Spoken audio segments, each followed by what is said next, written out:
আসসালামু আলাইকুম দর্শক, বিডিআর স্পোর্টসে আপনাদের সবাইকে স্বাগতম। তবে যে জায়গা থেকে আজকে শুরু করব, আপনি হয়তো জানেনই যে ভারত বনাম পাকিস্তানের যে ম্যাচ, এই জায়গায় খানিকটা উন্নতি এনেছিল সাউথ শাকিল এবং মোহাম্মদ রিজওয়ান, কিন্তু তার পরবর্তী সময়ে যেই ব্যাটিং কোল্যাপস করেছে পাকিস্তান, বাংলাদেশের থেকে কিছু কম না। তবে বাংলাদেশ এই জায়গায় অনেকটা এগিয়ে আছে আপনি বলতে পারেন, তবে 242 রানের টার্গেটে। সে জায়গায় আসলে যেটা ভাবা হচ্ছিল যে ভারত হয়তো একটা বড় রানের চেজ নিয়ে নামতে পারে, যে জায়গায় সাউথ শাকিল এবং মোহাম্মদ রিজওয়ানের 104 রানের একটি জুটি গড়ে উঠেছিল। সেই জায়গায় মোহাম্মদ রিজওয়ানও অনেকটা খানিকটা ভয়ানক হওয়ার চেষ্টা করছিল। তবে সেই জায়গায় সাউথ শাকিল এবং মোহাম্মদ রিজওয়ান যখন অ্যাটাকিং মোডে চলে গিয়েছিলেন, তখন আসলে ভারত সে ফায়দাটা লুটে নিয়ে আসলে সেই জায়গায় আকসার প্যাটেলকে আনার কারণে সেই ব্রেক থ্রুটাও আকসার প্যাটেল আজকেও এনে দিতে পেরেছে। এবং সেটাই দেখা যাচ্ছিল মাঠে, যে ভারতের প্লেয়ার যারা আছেন 11 জন যারা মাঠে ছিলেন, তারা আসলে খানিকটা মুহূর্তের জন্য আসলে পিছু পা হননি, যেটা 2017 সালে চ্যাম্পিয়ন্স ট্রফিতে তারা হয়েছিল। যদি তাদের মনে সেই বিশ্বাসটা থাকতো, 2017 সালেও হয়তো ভারত তাদের চ্যাম্পিয়ন্স ট্রফির শিরোপাটি আবারও নিজেদের করতে পারতেন।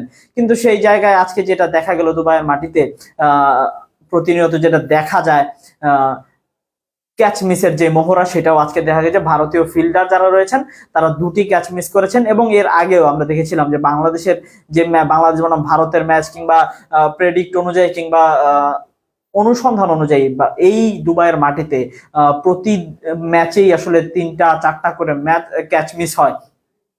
তবে এটার কারণ কি সেটা এখনো জানা যায়নি। তবে যেটা বোঝা যাচ্ছে আসলে সেই জায়গায় দুবাইয়ের যে স্টেডিয়ামটা রয়েছে, সেই জায়গায় অনেকটা আপনি যদি দেখে থাকেন মাঠের আশেপাশের অবস্থা, কিংবা দুবাইয়ের ছাদনাতলার যে স্টেডিয়ামটা আমরা দেখে থাকি, সেটা আসলে অনেকটা মনোমুগ্ধকর। তবে সেই জায়গায় আসলে প্লেয়াররা সেই জায়গায় ক্যাচটা মিস করে কোথায়, সেটা কিন্তু আসলে ভাবার বিষয়।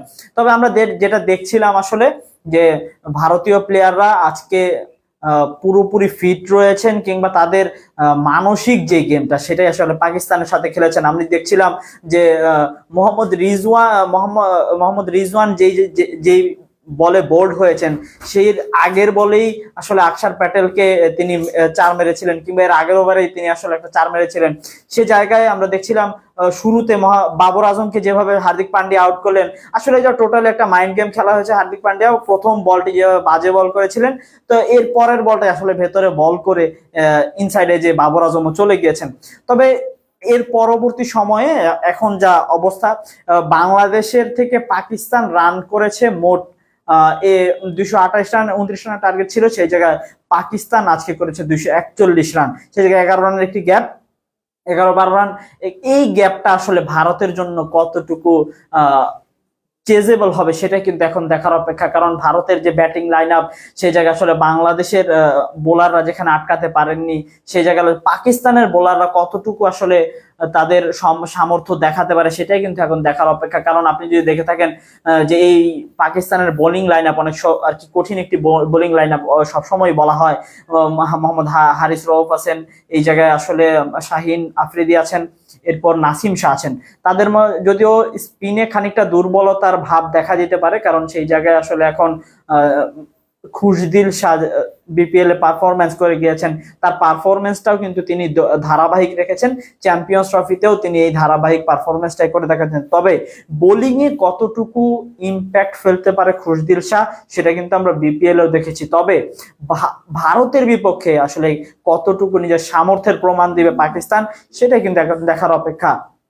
তবে আমরা যেটা আগেও জানি যে আসলে দ্বিতীয় ইনিংসে ব্যাট করতে এলে এই জায়গায় একটু সমস্যা হয়, ব্যাটিং এর উইকেটটা খানিকটা স্লো হয়ে যায়, যেটা আগের ম্যাচেও হয়েছে ভারতের সাথে, যে 229 রানের টার্গেট চেস করতেও তাদের প্রায় 46 ওভার খেলতে হয়েছে। তবে আজ যেহেতু 241 রানের টার্গেট, কিংবা এত স্ট্রং বোলিং লাইন আপের বিরুদ্ধে তারা খেলবে, সেই জায়গায় আসলে তারা কতটুকু ভালো করতে পারে নিজেরা, কিংবা নিজেদের যে আত্মবিশ্বাস সেটা কতটুকু রাখতে পারে, সেটা কিন্তু এখন দেখার অপেক্ষা। আমি তাহসিন আহমেদ ছিলাম আপনাদের সাথে। পরবর্তী আপডেট পর্যন্ত বিডিআর স্পোর্টস এর সাথেই থাকুন।